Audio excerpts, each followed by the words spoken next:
Good morning, friends. We are going to discuss the second chapter, that is king, farmers, and towns. And in this chapter, we are going to discuss the second topic. Okay, second topic is the earlier stage. The earliest state. Okay, earlier states means here we are going to discuss something about the महाजनपद. हम लोग यहाँ पर कुछ महाजनपद के बारे में बात करेंगे. First of all, in Rig Veda,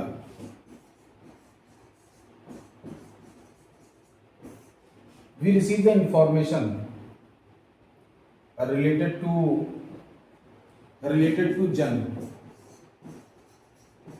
and हमको ऋग्वेद से जन के बारे में इंफॉर्मेशन मिल रही है. जन मीन्स ट्राइब. जन की मीनिंग यहाँ पर ट्राइब है जो कि ऋग्वेद में लिखी हुई है. अब time by time very time period में ही धीरे करके इन्होंने सेटलमेंट करना स्टार्ट कर दिया, एक जगह पे रहना स्टार्ट कर दिया. तो जहां पर रहेंगे जन, that is place is called as जनपद.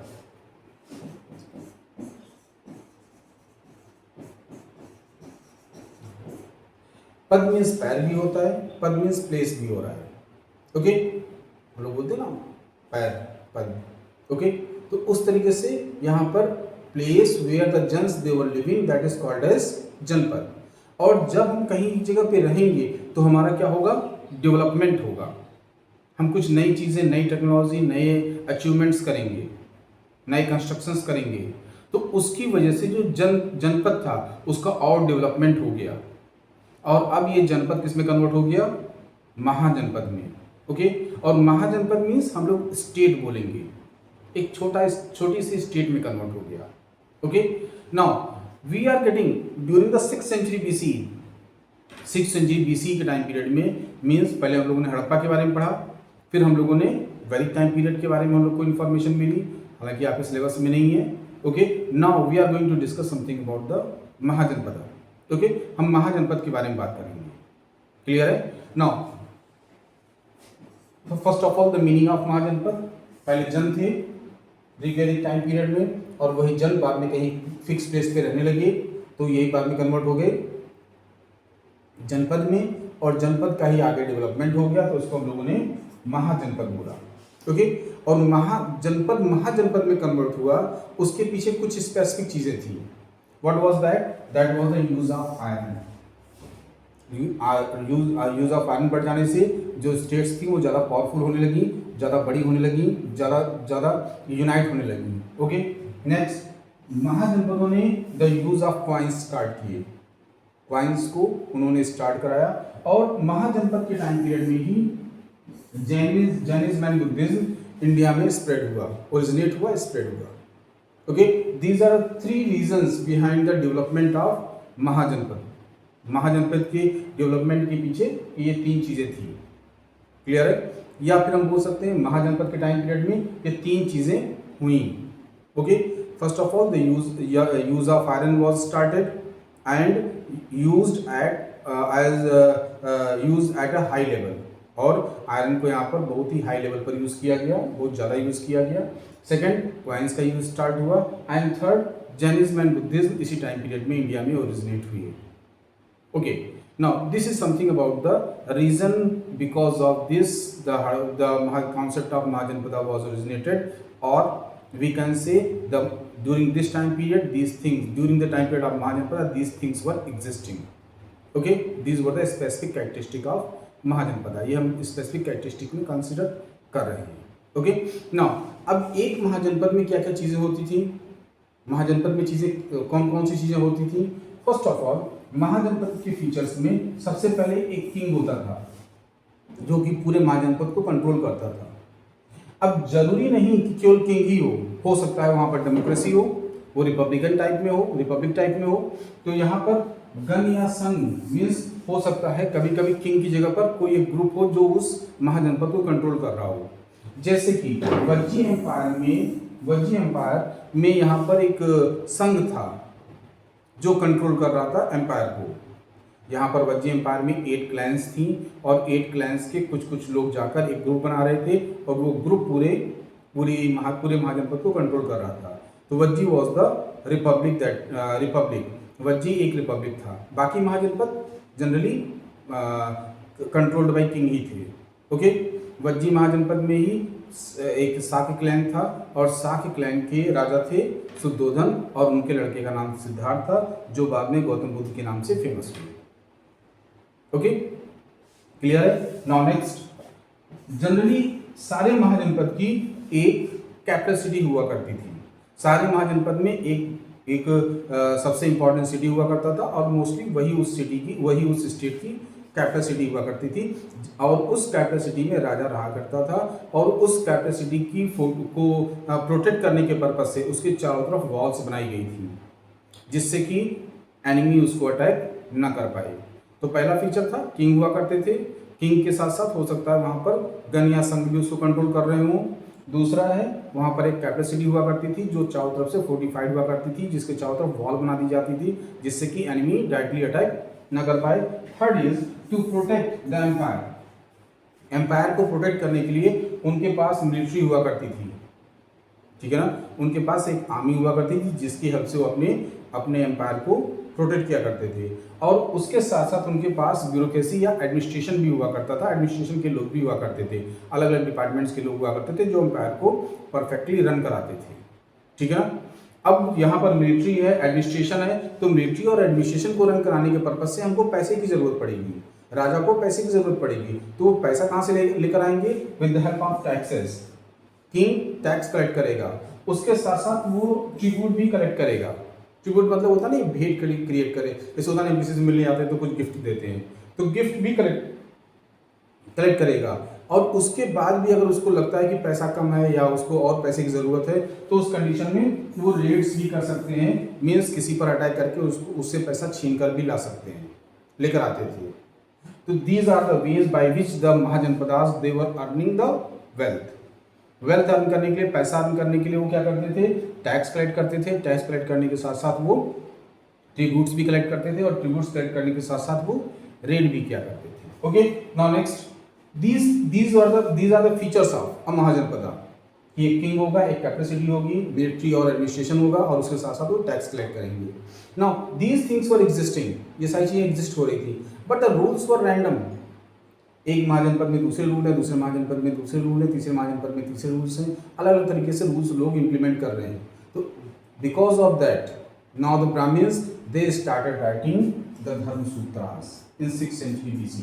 जैसे जैसे महाजनपद का डेवलपमेंट स्टार्ट हुआ वैसे वैसे ब्राह्मण्स ने धर्मशास्त्रास और धर्मसूत्रास को लिखना भी स्टार्ट किया, जिससे कि किंग्स के लिए प्रॉपर रूल्स बना सकें, एडमिनिस्ट्रेशन के लिए प्रॉपर रूल्स बना सकें, मीन्स टैक्सेस के लिए प्रॉपर रूल्स बना सकें, और एक ऐसे रूल्स बनेंगे जो पूरे सब कॉन्टिनेंट में सेम एज होंगे। For this purpose the Dharmasutras and Dharmashastras were written. कौन से रूल ज़्यादा सही हैं, कौन से रूल्स गलत हैं, इन सब चीज़ों को धर्मशास्त्रास में कंपाइल किया गया।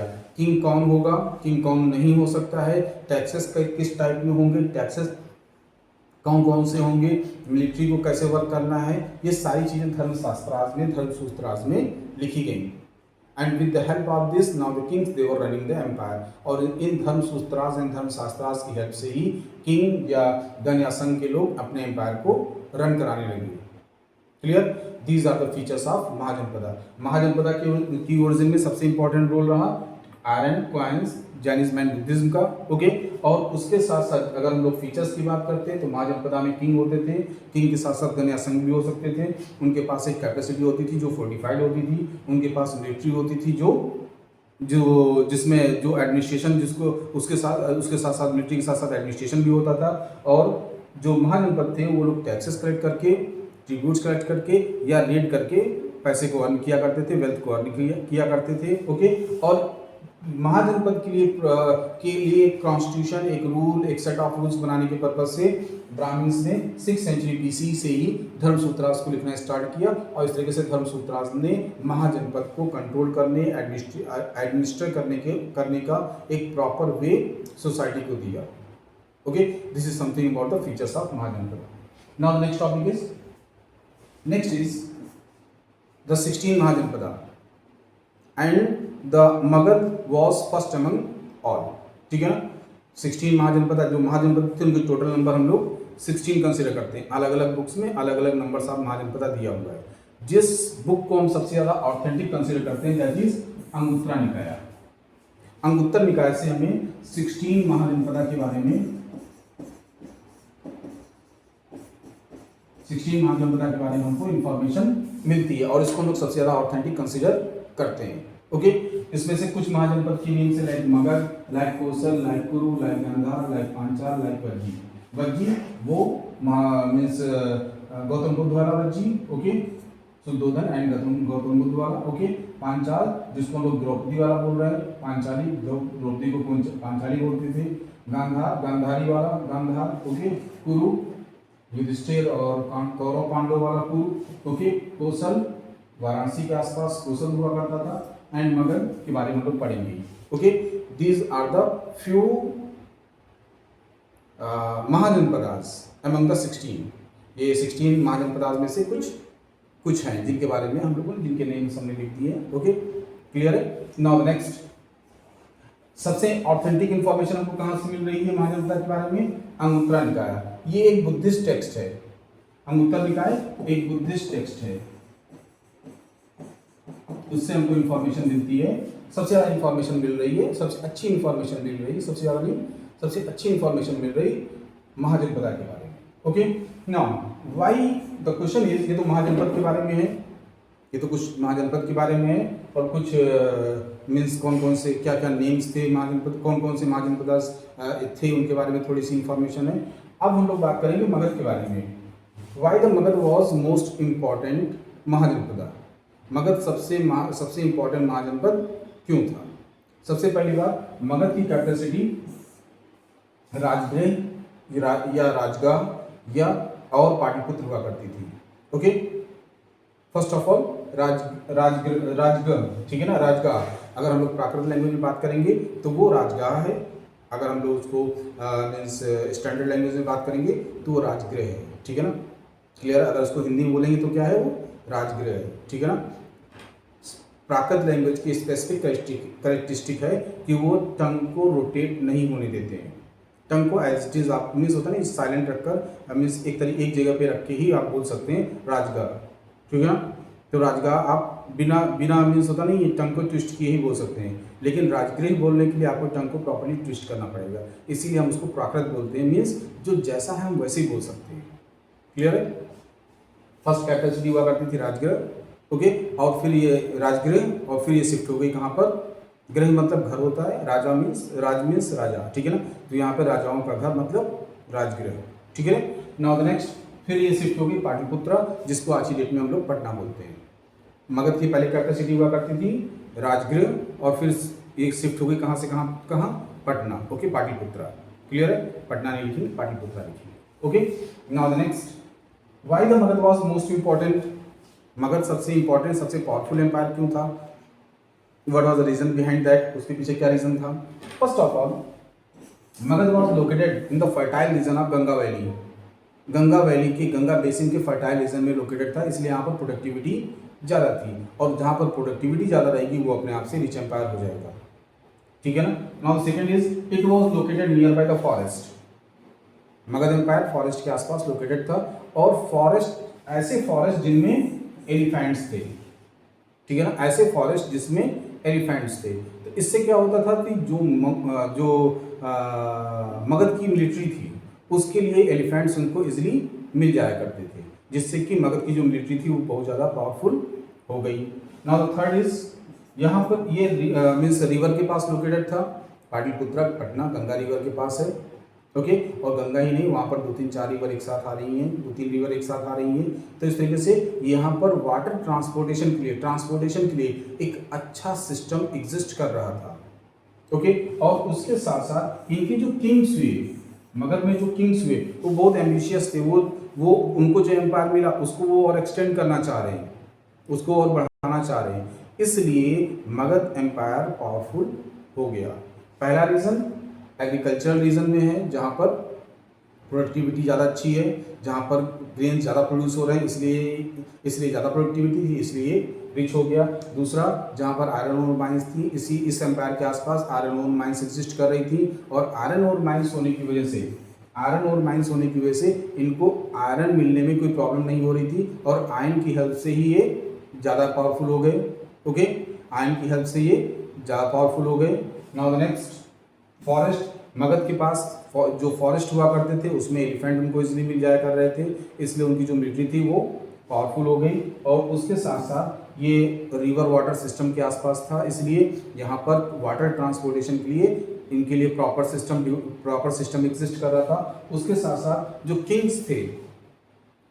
किंग्स थे जिन्होंने रूल किया हुआ है मगध पर, वो बहुत ही एम्बिशियस थे, वो अपने एम्पायर को एक्सटेंड कराना चाह रहे थे, इसलिए मगध एक पावरफुल एम्पायर था। First reason was agriculture, second was iron ore mines, third was forest and elephant, fourth was river transportation system, and fifth was ambitious kings. Okay, अब हम लोग किंग्स के बारे में बात कर लेते हैं सबसे पहले। ओके, किंग के बारे में एक बेसिक इन्फॉर्मेशन ले लेते हैं। ओके, फर्स्ट ऑफ ऑल जहां से हम लोग रिटर्न हिस्ट्री मगध की कलेक्ट कर पा रहे हैं, the first dynasty which was ruling that was Haryanka dynasty, उसको हम लोग हरेंग डायनेस्टी बोल रहे हैं। और हरेंग डायनेस्टी का जो फर्स्ट रूलर जिसके बारे में कोई इन्फॉर्मेशन मिल पा रही है, ही वाज बिम्बिसार। हरेंग डायनेस्टी ने सबसे पहले रूल किया हुआ है मगध पर। ओके, और हरेंग डायनेस्टी के जो फर्स्ट रूलर थे वो थे बिम्बिसार। ओके, और बिम्बिसार के बाद उनके लड़के अजातशत्रु ने रूल किया हुआ है।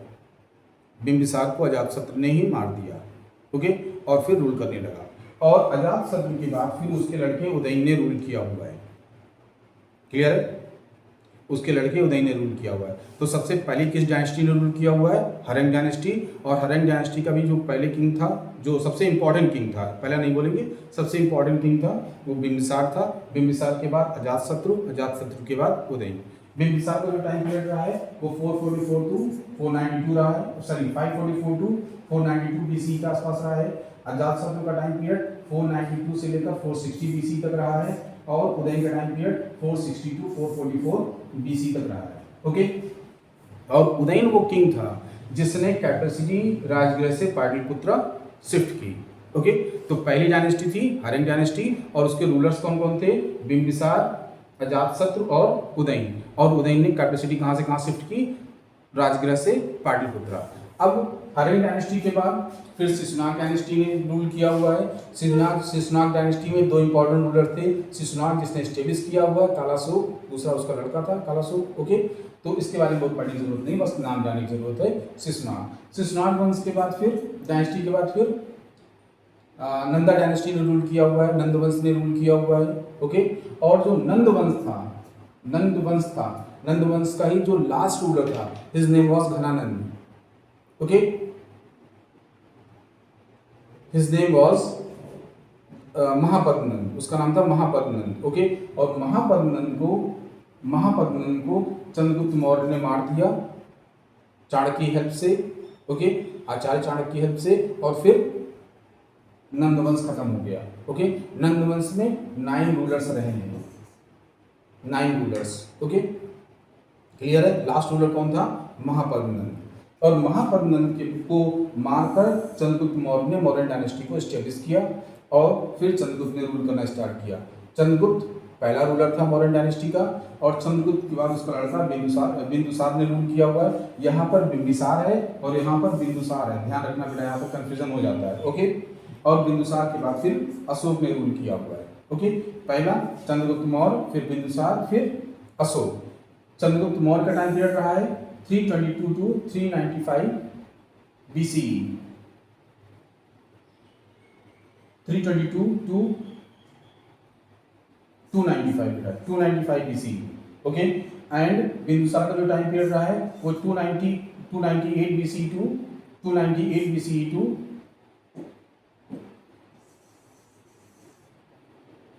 298 BCE टू